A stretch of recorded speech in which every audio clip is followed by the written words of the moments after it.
भारत माता को प्रणाम करते हुए आप सबके इस गुरु माता पिता को प्रणाम करता हूँ। बच्चों आपको ढेर सारा प्यार और सब लोग बोलेंगे सुबह की राम राम और अम्बे मैया की जय। अनेक लोगों का ये प्रश्न आया है खाने से संबंधित। बाप रे बाप, हम हर तरफ खाने के लिए नहीं लड़ रहे आजकल, लेकिन यहाँ तो लोग बड़े अच्छे प्रश्न कर रहे हैं। कितना खाएं, कैसे खाएं, कब ना खाएं, क्या ना खाएं, आदि आदि। तो देखिए, मैंने आपको सिंघाड़े और कुट्टू के बारे में तो बताया था, तो मैं आज आपको व्रत में अन्य जो वस्तुएं आप प्रयोग कर सकते हैं उसके बारे में बताने जा रहा हूं। समझ लीजिए, व्रत में दिन ब दिन कुछ ना कुछ खाते रहने से परहेज करना चाहिए। यही सबसे महत्वपूर्ण है, क्योंकि ऐसा लोग सोचते हैं यार अभी ब्रेड अंदर जाके कूद नहीं रही, पराठे नहीं बोले आज, तो भूखे रह गए हम। और उसके एवज में ये पता नहीं कि एक की जगह वो 5 पराठे खाए हुए हैं, मतलब 5 पराठे के बराबर कुछ खाए बैठे हैं, लेकिन लगता ऐसा है कि कुछ खाया नहीं। आज क्या खाया? बस 250 ग्राम सेब खाया और बस आधा किलो चिप्स खाए हमने और 2-3 कटोरी खीर, बाकी कुछ खा नहीं पाया, भूख से लग रही। ऐसा होता है ना। बहुत से लोग तो उपवास ही इसलिए रखते हैं कि बहुत अच्छा और खूब सारा सुस्वाद भोजन कर सके, परंतु उपवास संयम सिखाता है। इसलिए उपवास में बहुत अधिक नहीं खाना चाहिए, लेकिन 3 घंटे में एक बार हल्का सा कुछ टूंगना जिसे कहते हैं, हल्का सा कुछ खा लेना वह जरूर करना चाहिए, क्योंकि उपवास का आधार है शरीर को स्वस्थ रखना। डाइट की अनियमितता की वजह से अक्सर व्रत के दौरान बहुत सारी कमजोरियां होने लगती हैं, या ज़्यादा खाने के या जल्दी खाने की वजह से गैस्ट्रिक समस्याओं का भी, या बहुत गैप हो जाने की वजह से भी गैस्ट्रिक समस्याओं की प्रॉब्लम हो सकती है। व्रत में खाए जाने वाले कुछ खास भोज्य पदार्थ हैं, जैसे साबूदाना। साबूदाने में कार्बोहाइड्रेट होते हैं, भरपूर मात्रा में होते हैं, फैट्स कम होते हैं। इसके सेवन से शरीर में तुरंत ऊर्जा मिलती है। बहुत सारे लोग साबूदाना नहीं खाते और उसकी सही वजह है क्योंकि साबूदाना बनाया बहुत गंदी तरीके से जाता है, इसलिए इसका प्रयोग वो लोग उपवास में नहीं करते, और मैं सहमत भी हूँ उससे।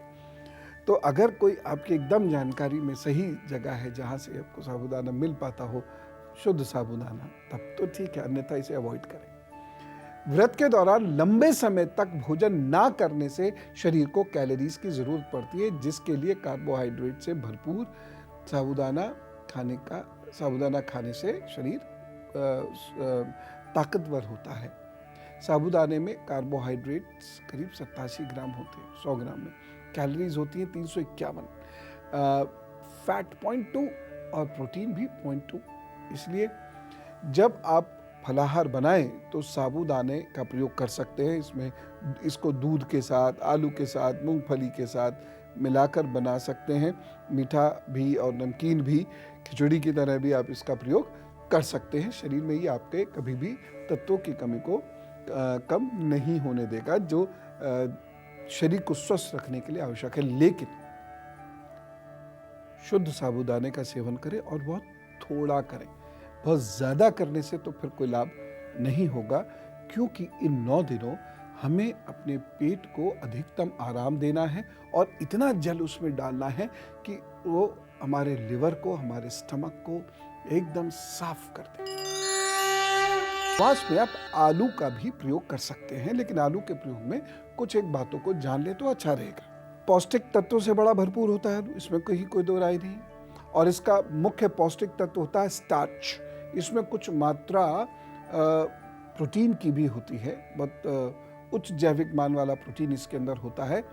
आलू मूलतः क्षारीय होता है, इसलिए ये शरीर में क्षारों की मात्रा बढ़ाने और या उसे बरकरार रखने में सहायक सिद्ध होता है।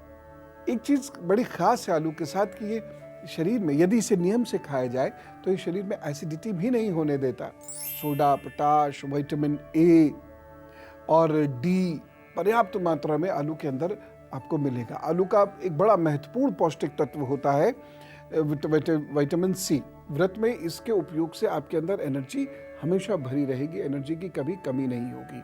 लेकिन एक चीज है, बहुत सारे लोग मीठे आलू से परहेज करते हैं, जबकि मीठा आलू ही ज्यादा लाभदायक होता है। दूसरी बात, आलू को बहुत तल के नहीं खाइए।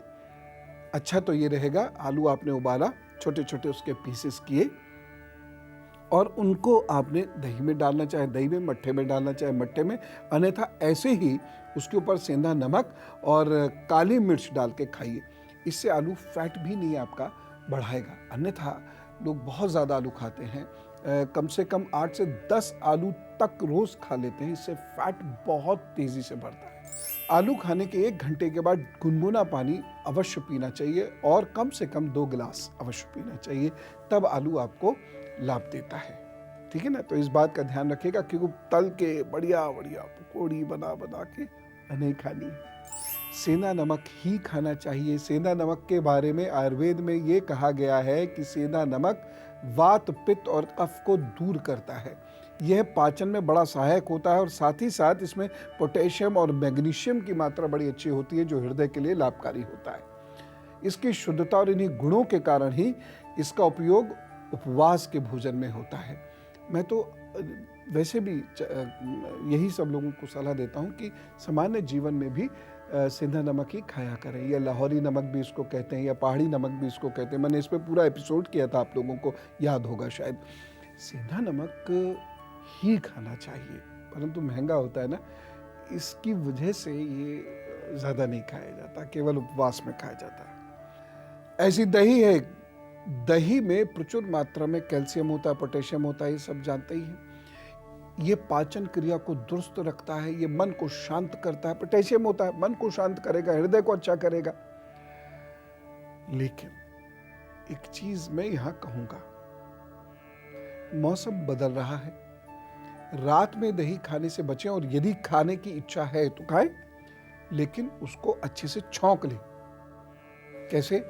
आप जीरा, जरा सी अजवाइन यदि आप प्रयोग करते हो तो जीरा एक कलचुल जिसको कहते हैं ना, उसमें डाल लीजिए और उसको गैस पे हल्के हल्के हल्के हल्के हल्के हल्के गर्म करते रहिए। जब वो जीरा भुन जाए पूरा, तो उसको तुरंत जिस बर्तन में रखा हो दही, उसमें खुट से कर दीजिए, छुर सी आवाज़ आएगी, उसमें धुआं उड़ेगा इधर उधर। आप उसे चलाते रहिए, थोड़ा सा पतला भी दही हो जाएगा, और फिर उसको खाइए। तो यह दही कफ नहीं बढ़ाएगा आपका, नहीं तो दिक्कत हो सकती है। और हमें एक चीज़ और याद आई, बड़ी टेस्टी होती है, मूंगफली। मूंगफली का सेवन आप करें तो कैसा रहेगा? व्रत के दौरान जिन लोगों को बाहर भी जाना होता है, काम करना होता है, वो मूंगफली ले जाएं। मूंगफली इसलिए भी बड़ी अच्छी होती है कि जिन लोगों को बाहर जाना होता है, काम करना होता है, उनको बहुत लाभ देती है। पेट भरता है इससे, स्वाद भी आता है इससे। इसमें आयरन होता है, नियासिन होता है, फोलेट होता है, कैल्शियम खूब होता है, जिंक इसमें बड़ा अच्छा होता है। थोड़े से मूंगफली के दानों में ही 426 कैलोरीज होती है, 5 ग्राम कार्बोहाइड्रेट होता है, 17 ग्राम प्रोटीन होता है और 35 ग्राम फैट होता है। इसलिए मूंगफली को बहुत ज़्यादा नहीं खाना चाहिए। कितना खाना चाहिए? मतलब ऐसा मान लीजिए 10-12 चम्मच मैक्सिमम पूरे दिन में, इससे ज़्यादा नहीं खाना चाहिए। एक बार में 1 चम्मच ली, खाइए, चबाइए, उसका स्वाद महसूस कीजिए। ज़्यादा दूसरी चम्मच ले दीजिए, पेट भर जाएगा। लेकिन मूंगफली के साथ साथ पानी नहीं पीना चाहिए, ये गले को ख़राब करती है। मूंगफली खाने के 10-15 मिनट बाद, क्योंकि प्यास तो लगेगी, मूंगफली जब जाएगी तो प्यास लगेगी इसमें, फिर पानी पीजिए। हल्का सा आप तल भून सकते हैं मूंगफली को। विटामिन ई होता है इसमें, इसलिए स्किन भी अच्छी करती है। इसमें B6 भी होता है, इसलिए आपका ये पेट पाचन सिस्टम भी ठीक करती है। इसके सेवन से कब्ज की समस्या नहीं होती है, गैस आदि की समस्या नहीं होती है, एसिडिटी वगैरह की समस्या से भी राहत मिलती है। लेकिन जब ज़्यादा खाएंगे तो एसिडिटी कर देगी। ओमेगा 6 फैट होता है, बच्चों को वैसे भी इसे खिलाया कीजिएगा। इसके सेवन से स्वस्थ मस्तिष्क होता है, कोशिकाएं स्वस्थ होती हैं, त्वचा आदि अच्छी होती है। इसलिए व्रत में इसका सेवन बड़ा लाभदायक है। लेकिन पानी वाली बात मैंने कही। मूंगफली को आप ऐसा भी कर सकते हैं कि आपने उसे भून लिया, या गाय के घी में हल्का सा उसको तल लिया, और उसमें काली मिर्च खूब अच्छे से डालकर, और उसके बाद इसमें आप सेंधा नमक डालकर और उसका सेवन कीजिए। और तुरंत के तुरंत यदि सेवन करना है तो उसमें थोड़ा सा आप चाहें तो थोड़ा सा नींबू भी आप डाल सकते हैं, बहुत टेस्टी भी हो जाएगी और आपका सेहत का भी ख्याल रखेगी, स्वाद का भी ख्याल रखेगी। एक बहुत महत्वपूर्ण चीज़ है मखाना। मखाने के बारे में मैं आपको कुछ कहना चाहता हूँ। मखाना बहुत महत्वपूर्ण है, वैसे भी दिनों में खाना चाहिए क्योंकि ये इंस्टेंट एनर्जी गिवर है, तुरंत एनर्जी देता है और बड़ा सुपाच्य भी है। मखाने से तनाव कम होता है और नींद बड़ी अच्छी आती है। रात में सोते समय दूध के साथ मखाना खाने से जो आपको नींद आने की समस्या है वह कम होती चली जाती है। व्रत में आप मखाने को घी में भी भून कर ले सकते हैं, चाय के साथ ले सकते हैं, स्वाद भी अच्छा होगा इससे आपका। मखाने की खीर आप खा सकते हैं। इसके अतिरिक्त कई प्रकार की सब्जियां जैसे लौकी, टमाटर, पनीर आदि का सेवन भी व्रत में आप कर सकते हैं। आलू मखाना की सब्जी बड़ी अच्छी बनती है, वह भी आप खा सकते हैं। सभी सब्जियां आपके लिए बड़ी आवश्यक है क्योंकि शरीर में कमजोरी को ये दूर करती है। कल माँ चंद्रघंटा की बात करेंगे, कुछ विशेष सूत्रों पर बात करेंगे। आज आप खूब पूजा कीजिए, ध्यान कीजिए और मन को शांत रखिए। श्वेत वस्त्र पहनिए, अच्छा रहेगा। मैं चलूं? राम राम, नमस्कार। अम्बे मैया की जय।